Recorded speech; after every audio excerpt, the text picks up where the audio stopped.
Alors bonjour à tous, nous sommes présents aujourd'hui pour ce webinaire Parlons foncier le direct. Merci d'être là avec nous pour ce moment particulier. En effet, première édition de ce Parlons foncier en direct sur Internet.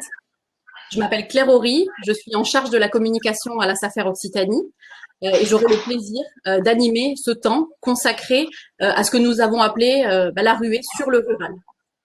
Alors, on parle beaucoup de cette tendance qui pousserait les urbains à s'installer dans nos campagnes et d'un effet dopant de la crise sanitaire sur cette tendance. Qu'en est-il exactement? Que nous disent les chiffres? Et qui sont ces néo-ruraux? Et bien sûr, comment les maires des communes rurales font face à cette demande pour nos territoires ruraux? Alors, pour en débattre aujourd'hui, je suis accompagnée de deux intervenants. Donc 300 km les séparent entre Montpellier et Vorey, mais ils sont là aujourd'hui. Donc Cécile Gallien, bonjour. Bonjour. Cécile Gallien, vous êtes maire de Vorey en Haute-Loire depuis 12 ans. Vous êtes vice-présidente de l'Association des maires de France, vice-présidente de l'Association des maires ruraux de Haute-Loire. Vous êtes co-rédactrice de l'agenda rural qui a eu lieu en 2019 et vous faisiez partie des 5 rédacteurs à l'origine des 200 propositions de l'agenda rural. Et vous êtes bien sûr une fervente défenseuse de la ruralité. Donc Cécile Gallien, je suis ravie de vous accueillir aujourd'hui. Merci pour votre invitation. Merci d'être avec vous. Dominique Granier, bonjour. Bonjour. Dominique Granier, vous êtes le président de la SAFER Occitanie. Mais vous avez été également 18 ans président de la Chambre d'agriculture du Gard. Vous êtes toujours aujourd'hui vice-président de cette chambre. Vous êtes en pointe sur la valorisation des productions agricoles locales et êtes à l'initiative de la création du Mas des agriculteurs à Nîmes. C'est un magasin qui rassemble plus de 300 producteurs. Et bien sûr, le principal, votre métier, vous êtes vigneron en bio dans le Saulx-Miroir, dans le Gard. Et vous êtes un passionné et un défenseur de la terre nourricière. Je vous remercie d'être avec nous aujourd'hui. Merci. Durant ce webinaire, vous pourrez bien sûr réagir via le chat sur la droite de votre écran. Voilà. Et avant de rentrer dans le sujet, Dominique Granier, j'ai une première question. Qu'est-ce qui vous a conduit à innover avec ce rendez-vous en direct? Écoutez, d'abord, la SAFER, c'est le territoire, c'est le rural. Et depuis 4 ans que la SAFER Occitanie existe, nous avons fait des réunions Parlons foncier, des réunions qui réunissent dans les départements les responsables professionnels agricoles, les collectivités, que ce soit les maires, que les conseillers départementaux, les conseils régionaux, les banques, les assurances, les syndicalistes, toutes les personnes qui sont à même d'amener une discussion, un échange sur le foncier. Et donc, pour des raisons sanitaires, on ne peut plus le faire, bien entendu, mais c'est pas pour autant que la crise sanitaire va nous empêcher de réfléchir et de partager. Et donc, à l'initiative du directeur général, Frédéric André, et de moi-même, nous avons voulu s'initier à ce webinaire et on a la chance de le faire avec une maire dynamique de Haute-Loire et qui va nous partager avec nous, je dirais, les problèmes de la ruralité et de l'accès au foncier. Je vous remercie Dominique Granier pour ces explications. Alors Dominique Granier, ma première question est pour vous. En qualité d'expert, la SAFER observe le marché de l'espace rural. Avez-vous constaté une évolution sur ce marché en 2020? Alors oui. Et là je me pose en expert, je dirais un petit économiste, c'est incontestable, le marché a évolué. Ce que nous observons nous vient d'abord de notre connaissance du marché. La loi nous donne l'exclusivité des informations notifiées par nos amis les notaires. Nous recevons 45 000 notifications par an. C'est très important. Nous avons les chiffres 2020 maintenant et donc nous en donnons aujourd'hui la primeur dans ce webinaire. C'est pour la première fois qu'on va donner ces chiffres. C'est donc, je dirais, un petit événement. Alors, je ne vais pas vous noyer de chiffres, mais le marché global espace rural en croissance malgré la crise sanitaire, c'est plus 5%. Plus 5% en 2020. Dans le même temps, le marché des maisons à la campagne a augmenté de 11%. Alors, qu'est-ce que c'est le maison à la campagne? C'est des transactions sur le foncier bâti de moins de 5 hectares, acquis par des non-agriculteurs. Et ce marché-là a augmenté, je dirais, il a dépassé les produits agricoles. C'est-à-dire, il a 52% du marché de la SAFER, des maisons de campagne, contre 48% des produits agricoles. Alors, on a 4500 nouveaux porteurs de projets et investisseurs dans notre activité en 2020. J'ai bien dit 4500 de plus, c'est-à-dire c'est 41%. Alors, il y avait déjà un effet des gens qui voulaient venir, je dirais, dans nos campagnes. La crise sanitaire a boosté ces gens-là, on le verra par des exemples, mais déjà, je dirais, la tendance avait déjà existé déjà ces trois dernières années. Voilà, Claire, c'est quelques chiffres que je voulais rappeler sommairement.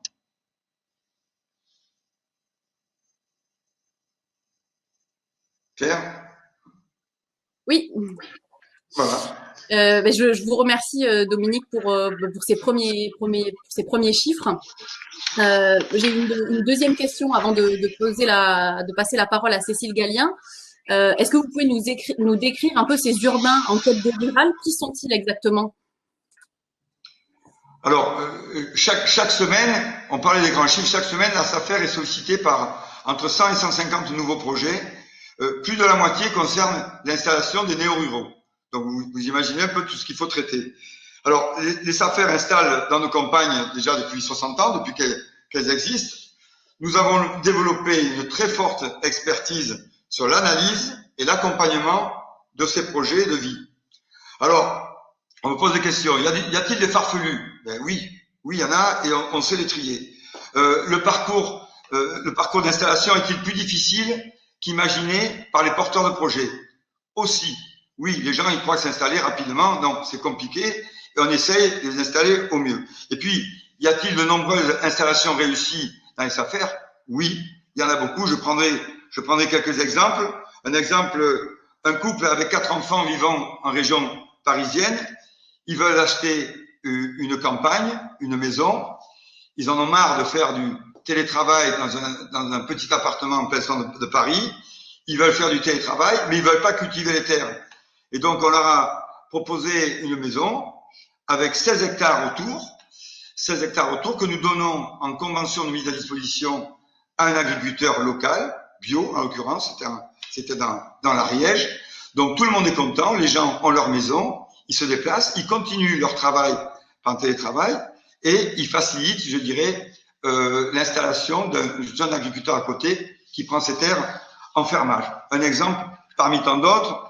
Un autre exemple, une dame qui travaille à Airbus, son compagnon travaille dans l'aéronautique. Ils veulent se reconvertir, ils veulent faire un projet, création d'une ferme microbrasserie, résidence principale avec leurs enfants, cultiver la totalité ou une partie des matières premières pour faire leur brasserie, céréales, orge, blé, seigle. Voilà. Donc, on les met en relation avec les acteurs du coin. La SAFER est bien en relation. Je dirais, c'est un peu un facilitateur de vie et il profite aux gens qui permettent, je dirais, de connaître ces gens-là qui vont faire la brasserie et vendre leurs produits et installer ces gens dans une campagne. Un autre exemple, je dirais, plus flagrant, c'est un couple habitant le 18e à Paris, salariés tous les deux. Ils veulent se convertir complètement. Ils veulent reprendre un commerce, un gîte, un bar, un restaurant. Et en Lozère, bien entendu, on fait la transaction, on les aide. Certes, en ce moment, ils sont un peu en difficulté parce qu'ils peuvent pas, je dirais, ils peuvent pas ouvrir leur magasin, mais ils sont très contents de l'accompagnement de la SAFER sur leur projet de vie. Ils ne regrettent pas du tout leur achat et donc ils sont contents. Voilà, je pourrais en citer, je prendrai le dernier exemple qui est flagrant et qui va plaire sûrement à Claire. La mère, c'est deux personnes, une personne qui est médecin et une autre personne qui est informaticien qui veut changer de vie et ils veulent s'installer, ils veulent faire un élevage de vaches au brac. On leur trouve une ferme. La dame s'installe médecin dans le village. Lui, il s'installe dans ses vaches au brac. comme quoi la SAFER n'installe pas uniquement, je dirais, des agriculteurs, elle installe des projets de vie et pour rendre vivant, je dirais, la ruralité et la commune. Et je citerai des exemples que quand j'étais président de chambre d'agriculture dans le Gard, l'oignon doux des Cévennes, dans le Vigan, à Ganges. Combien de fois on a sauvé des écoles en installant des personnes avec des enfants, et souvent les 2-3 enfants qui étaient de cette famille maintenaient l'école en vie. Des fois, il manquait 2-3 enfants pour fermer une classe, et c'était une vie supplémentaire dans le village. Dans le village, pourquoi? Parce que, ils se regroupaient autour de la coopérative, qui marchait bien. 2, la classe était existante, les commerces pouvaient suivre, l'instituteur, le directeur d'école, les agents de service. C'était une vie grâce à une installation agricole. Voilà les exemples, mais il y en aurait des dizaines et des dizaines, vu le nombre de personnes que nous avons reçues ces derniers jours, et il y en aura encore plus demain. Voilà. Merci beaucoup Dominique Granier, hein, c'est pour tous ces exemples des projets qui donnent envie et vie à nos campagnes.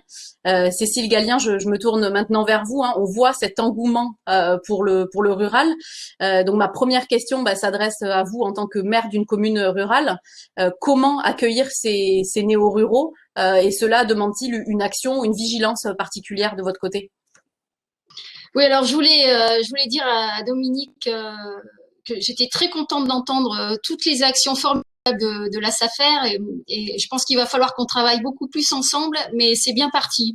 Je voulais saluer les collègues maires qui sont derrière et ainsi que tout le monde agricole, rural et puis les porteurs de projets. Je suis sûre qu'il y en a qui nous écoutent et ils seront les bienvenus. Vous dire que je suis maire depuis donc 12 ans maintenant déjà. Notre objectif en 2008, c'était de trouver des médecins parce que les deux étaient à la retraite ou bientôt à la retraite. Et en fait, à l'époque, on faisait les sorties de fac de Lyon, de Clermont, de Saint-Étienne. Personne ne voulait s'installer. On a pu, grâce à la région Auvergne à l'époque, lancer une annonce. On a eu 3 candidatures de médecins étrangers. C'était comme ça à l'époque. On n'arrivait pas à trouver des médecins qui sortaient des facs de médecine française. Et on a installé un premier médecin d'origine roumaine qui parlait très bien le français. On l'a logé chez un particulier au départ. Ça n'a pas été très simple avec le conseil de l'ordre, mais par contre, il était vraiment très bien accueilli par tous les professionnels qu'on avait déjà ici, la maison de retraite, le pharmacien, les infirmières, etc.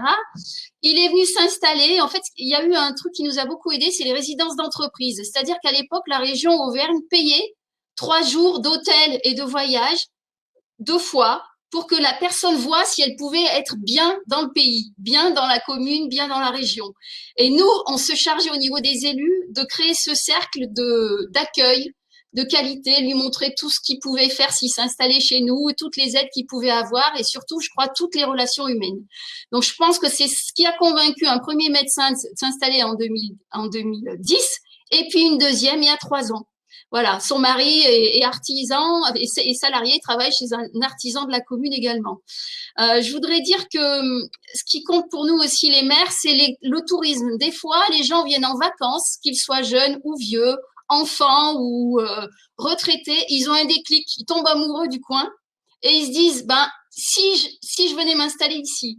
Donc, charge à nous les maires de repérer les maisons qui se libèrent, les appartements, éventuellement les locaux commerciaux.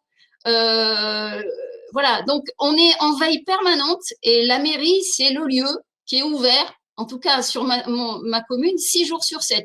Et évidemment, le maire et les élus se baladent en permanence dans la commune et on est là en proximité, ce qui facilite la chose. Après, on a eu la chance d'avoir, alors sur ma commune, on a la chance d'avoir 20 agriculteurs, dont des fils ou filles qui ont repris les exploitations de leurs parents ou de leurs grands-parents. Il y a du mouton, de la vache, enfin c'est assez diversifié. Et depuis 8 ans, on a vu venir des néo-ruraux voulant se lancer plutôt dans le maraîchage, dans la transformation de petits fruits, etc. Et donc, tout ceci, on les a accompagnés, on leur a prêté toutes les salles communales qu'ils souhaitaient, ils ont fait un collectif et ils ont créé, il y a 3 ans, un magasin bio et on les a mis en contact avec un propriétaire qui louait son rez-de-chaussée. Voilà. Et là, ils sont en train de se développer, ils veulent s'agrandir et on est en train de travailler avec eux par rapport à un local communal. Voilà. Donc, en fait, ce cercle vertueux du développement, il marche si tous les partenaires internes et extérieurs aux communes fonctionnent. Et parmi les réseaux, bien sûr, il y a la SAFER, il y a les consulaires, il y a aussi les réseaux d'amis, il y a les réseaux de gens qui sont originaires du coin mais qui sont partis. Il faut qu'on soit à l'écoute de tous les signes, tous les contacts, tous les coups de fil. Je veux dire, quand on est maire d'une commune de 1460 habitants, tout compte. Le foyer qui vient s'installer, c'est important pour nous. Tout est important, en fait. Voilà, on fait de l'humain avant tout. Et puis, ce que je voudrais dire aussi, c'est que plus on renforcera ce capital social. C'est un peu comme ça qu'on l'a défini dans le cadre de l'agenda rural, c'est-à-dire ce corps vivant qui est un territoire, un département ou une commune. Je considère que c'est une cellule vivante, un corps vivant avec la tête, les bras, les jambes, des réseaux sanguins, nerveux. Tout doit fonctionner l'un avec l'autre, et soit on est confronté à un environnement positif ou négatif. En tout cas, l'environnement, on est confronté à lui, l'environnement au sens large, hein, j'entends, socio-économique, réseau. Plus il est positif, plus la SAFER et d'autres partenaires pourront nous aider, et plus on y gagnera ensemble. Enfin voilà, moi c'est un peu le message que je voulais je trouve que ça colle vraiment, ce que vous faites et ce que font au quotidien les maires pour développer leur commune. Cécile Gallien, je vous remercie pour tout ce que vous venez de nous dire. Alors, vous évoquiez l'agenda rural. Aujourd'hui, on a la chance de vous avoir avec nous. Est-ce que vous pouvez nous en dire un peu plus sur cet agenda rural, en quoi ça consistait? Est-ce que vous pouvez nous éclairer là-dessus, s'il vous plaît? Ça vient d'abord d'une proposition de l'Europe en 2006, souhaitant que les États s'engagent pour définir leur agenda rural national, comme il existe un agenda urbain. C'est ce qu'a souhaité faire donc la ministre de la Cohésion des Territoires en 2019. Donc, comme vous l'avez dit, Claire, 5 personnes ont été choisies, tous des élus locaux ou parlementaires, pour travailler. On a travaillé gracieusement pendant 3 mois. On a entendu 180 personnes, des parlementaires, la SAFER, les jeunes ruraux, l'Union des familles, les consulaires, des maires, tous les cabinets ministériels, hein. Et on a proposé 200 mesures, dont 180 ont été actées en septembre 2019 par l'ancien Premier ministre, et ça se décline au fur et à mesure en politique publique. Par exemple, ce qu'on souhaitait vraiment, c'est que les ZRR, les zones de revitalisation rurale, qui peuvent apporter aux communes qui en bénéficient, par exemple, d'exonérer un médecin pendant 5 ans s'il vient s'installer sur votre commune, ou d'aider à l'installation ou à la création de petites entreprises. On souhaitait que ces ZRR, elles puissent quand même être maintenues le temps qu'on améliore les choses, mais c'était absolument indispensable, et ça a été le cas. Ensuite, on a souhaité que l'INSEE ne définisse plus les ruralités par rapport à ce qu'était une ville. En gros, le rural, c'est ce qui n'est pas la ville. Mais non, le rural, les ruralités, c'est bien d'autres choses. Donc, ça y est, l'INSEE a revu sa copie et a défini un certain nombre de communes en fonction de leur densité, de leur richesse, de leur diversité d'activités économiques, etc. Et tout ça va donner lieu à des politiques publiques. Après, il y a un rapport qui s'appelle sur les aménités. Alors, nous, on est des défenseurs, comme vous l'avez dit, des ruralités. C'est-à-dire que imaginez la France sans les territoires ruraux. Il n'y aurait pas de sécurité alimentaire, il n'y aurait pas de biodiversité, il n'y aurait pas de possibilité de création d'autant d'énergie propre. Enfin, il n'y aurait pas d'eau. Imaginez, c'est juste invivable. Et il faut se dire qu'en Europe, les espaces ruraux représentent 42% du PIB. Alors, toutes ces images qu'on a dans la tête, comme quoi les campagnes sont des campagnes où ne vivent que des personnes âgées et où il n'y a aucune activité économique, c'est absolument faux. Je vous invite tous à lire les statistiques récentes. Aujourd'hui, dans 80% des communes rurales, la population augmente. Alors, pas dans 100%, mais dans 80%. Et maintenant, les gens qui viennent s'installer, comme l'a dit le président de la SAFER, c'est des gens qui soit viennent s'installer en agriculture, mais aussi des gens qui ont des savoir-faire particuliers, des réseaux particuliers. Ils viennent s'installer parce qu'il y a le numérique et la téléphonie mobile, et parce que, par exemple, ils sont traducteurs. Par exemple, ils sont journalistes. Par exemple, ils ont envie de reprendre la petite industrie du coin parce qu'ils ont des idées innovantes et un savoir-faire. Enfin, voilà, et je crois aussi qu'en matière de sécurité alimentaire, on a beaucoup, beaucoup de choses encore à travailler sur l'ensemble de nos départements et de nos régions parce que les gens veulent acheter local, ils veulent une agriculture saine et durable. Donc, on a fait aussi des propositions comme ça dans l'agenda rural pour booster le numérique et la téléphonie mobile. C'est indispensable. C'est comme dans les années 60, on nous a mis l'eau au robinet. Aujourd'hui, vous n'avez pas de téléphonie mobile, pas de numérique, un débit suffisant, vous n'installerez pas les gens. Donc ça, c'est absolument prioritaire. On a décliné des choses au niveau de la santé. On a souhaité à l'époque que les étudiants en médecine qui finissaient leurs études viennent faire des stages obligatoirement dans les secteurs sous-dotés. Et ça commence à venir, ça y est, on voit que ça arrive. Et puis, on a fait des propositions aussi en matière d'un truc qui s'appelle la réciprocité ville-campagne. Notre vision, c'est pas d'opposer le rural et l'urbain. C'est de dire que, comme vous l'avez très bien fait d'ailleurs, Dominique, sur votre magasin à Nîmes, c'est génial.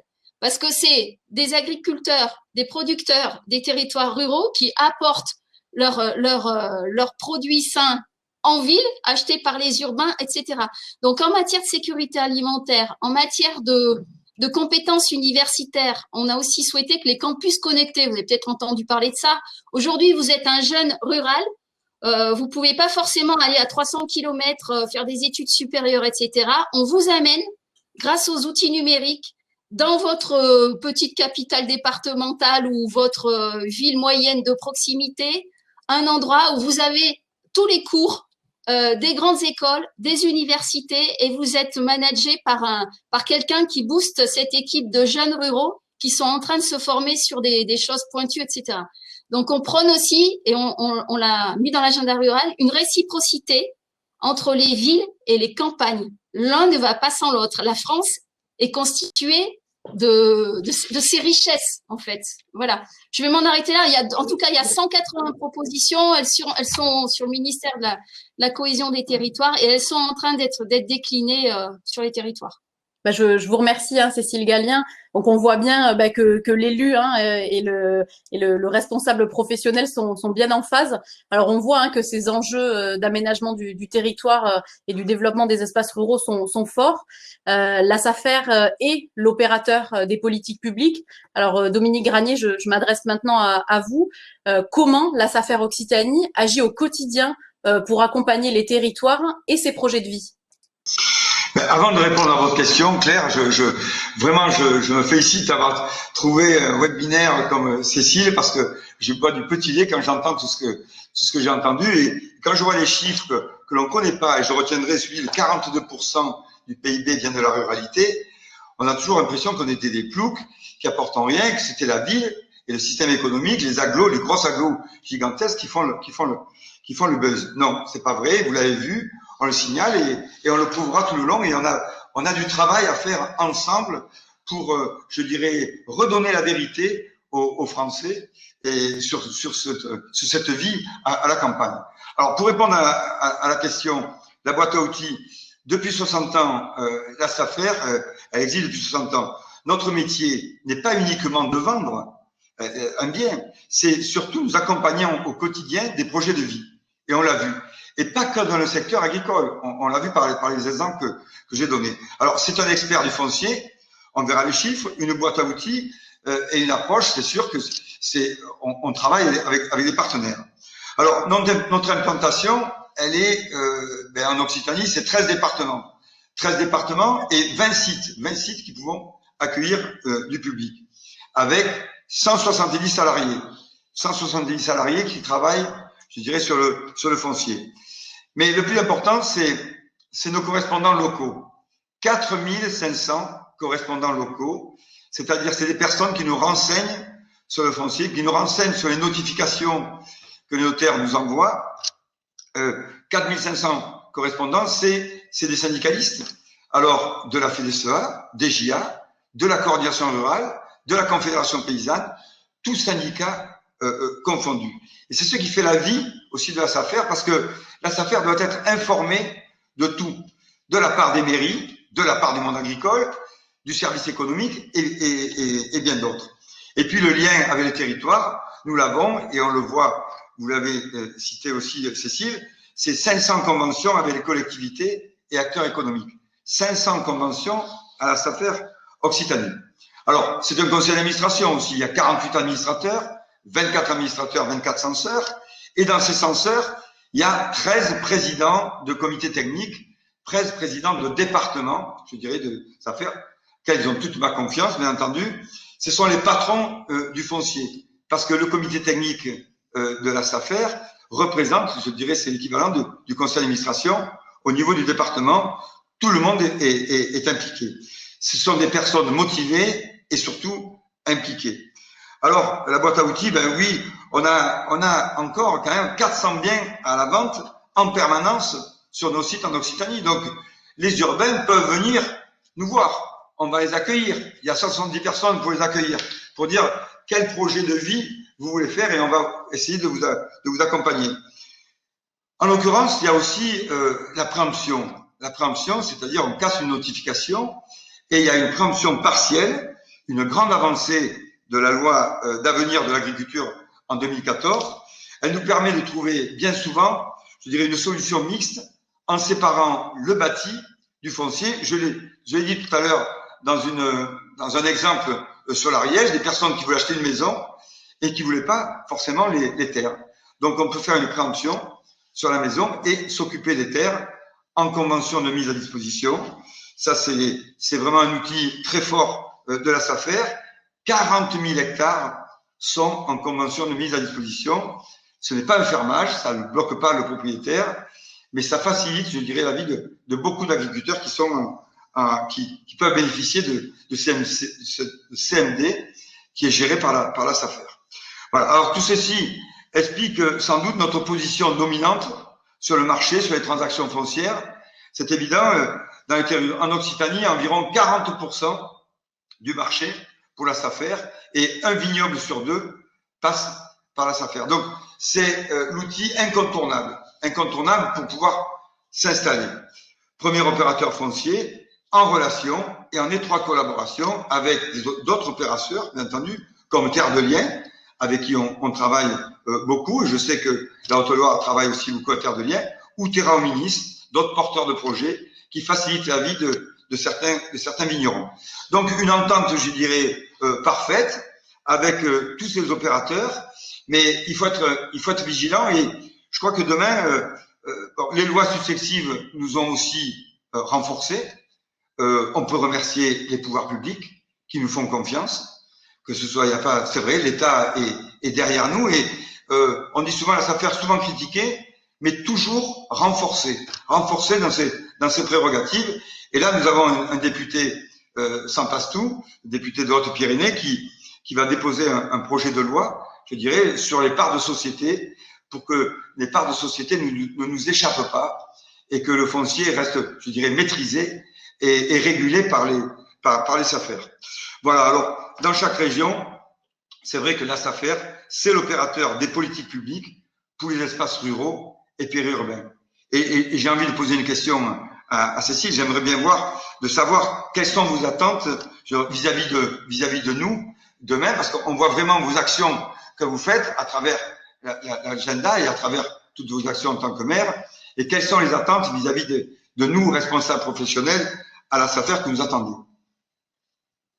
Écoutez, par rapport à votre proposition de maisons qui sont à vendre avec peut-être 2 hectares autour ou à disposition, je trouve que c'est intéressant parce que il faudrait qu'on arrive à installer un peu plus encore, enfin moi en tout cas c'est mon souhait, d'agriculteurs sur des productions plutôt le maraîchage, hein, parce que par exemple dans les cantines ou dans d'autres comme ça, la restauration collective ou même de proximité, des fois, on n'y est pas encore. On n'arrive pas à obtenir cette, on va dire, allez, je vais parler d'autonomie alimentaire. Et soyons fous, j'en parle parce que ça me tient à cœur et puis que je suis une fille du rural. Donc, je trouve que cette terre nourricière, c'est avant tout important. La terre, ça doit servir avant tout à nous nourrir et à nous nourrir sainement.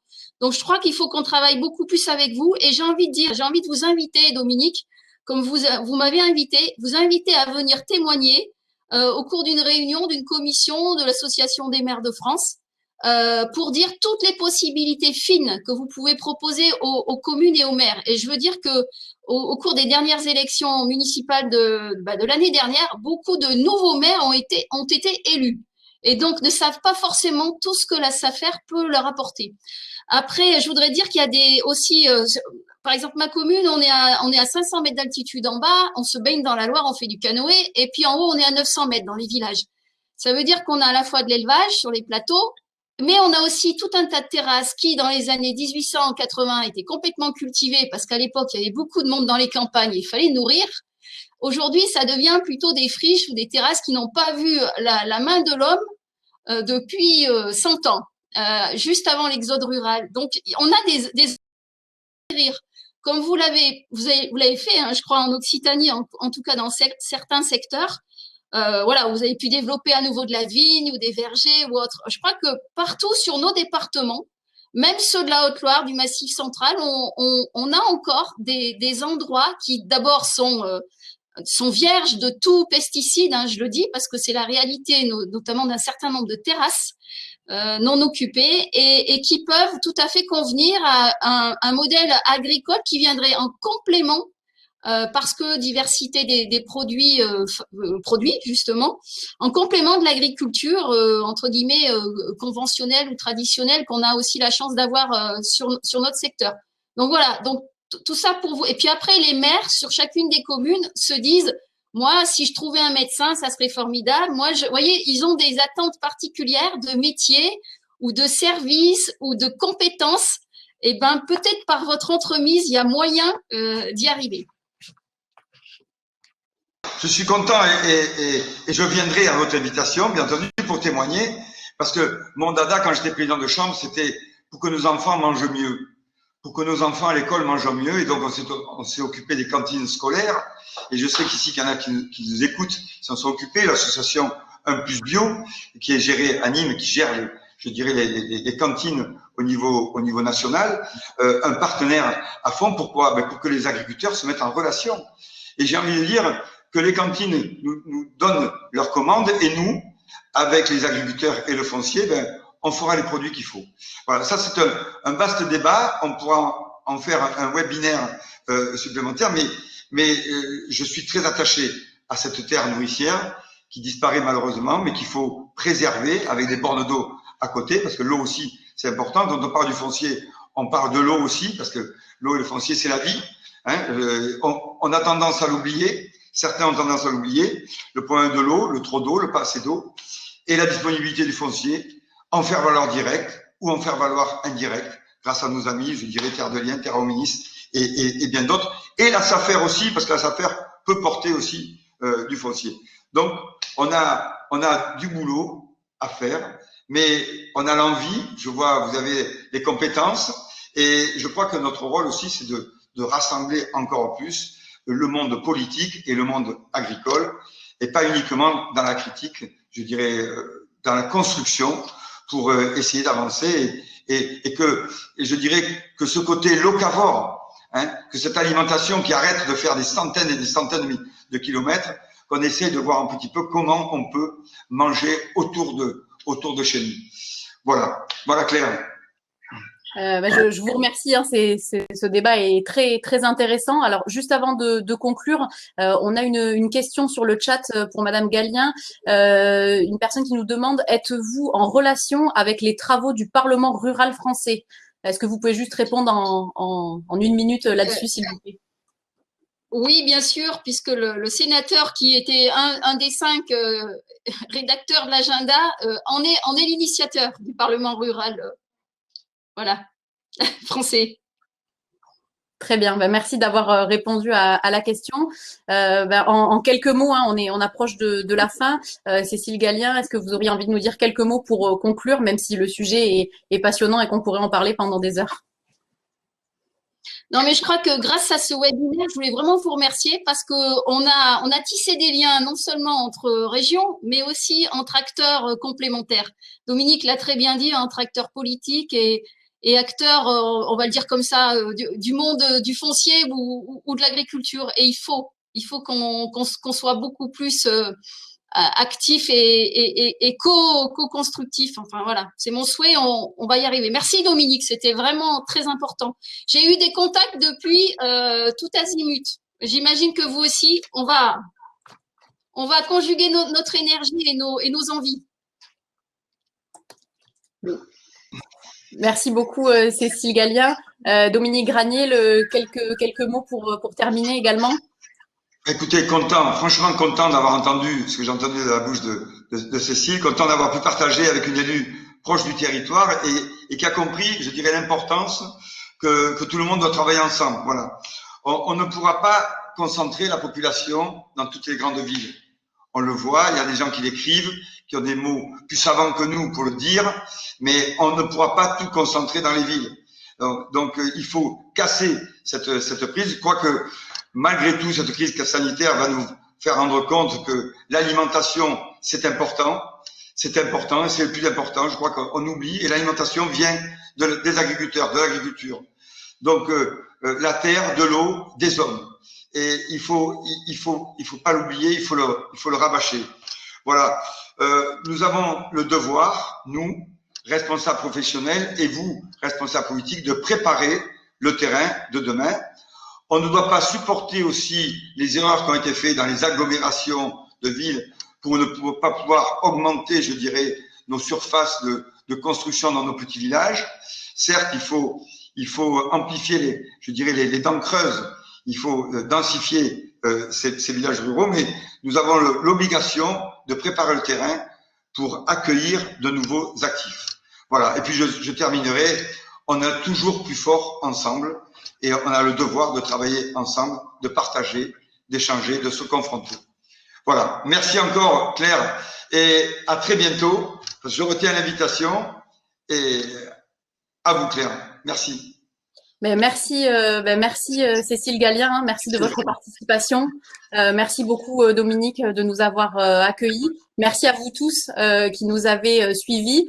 Alors c'est notre premier webinaire, donc on va vous lancer sur le chat. Vous verrez apparaître un questionnaire de satisfaction. C'est pour nous aider à nous améliorer. J'ai vu qu'il y avait eu quelques soucis de connexion, donc on va remédier à tout ça.